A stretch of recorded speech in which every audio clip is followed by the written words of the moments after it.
Kolhapur Nagala park येथे भाजप कार्यालय येथे भारतीय जनता पार्टीच्या वतीने कार्यकारिणी निवडून नियुक्त या नियुक्तीचे पत्र माननीय जिल्हाध्यक्ष नाथाजी पाटील, उपाध्यक्ष संभाजी पाटील, तालुकाध्यक्ष यांच्या वतीने वडणगे गावचे सुपुत्र आणि माजी उपसरपंच दीपक वर्गे यांची करूर तालुका उपाध्यक्षपदी भारतीय जनता पार्टी यांच्या वतीने निवड करण्यात आली। तर माननीय अशोक चौगले यांची सरचिटणीसपदी निवड करण्यात आली।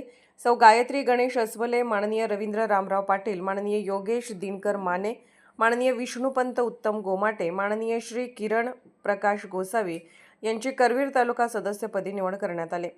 हा कार्यक्रम भाजप कार्यालय नागाळ पार्क कोल्हापूर येथे मोठ्या उत्साहात संपन्न झाला। या कार्यक्रमासाठी भाजपचे पदाधिकारी कार्यकर्ते उपस्थित होते।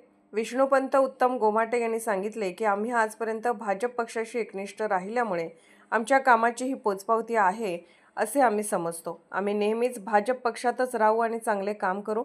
वडणगे प्रतिनिधी ज्योतिराम घोडके, वडणगे।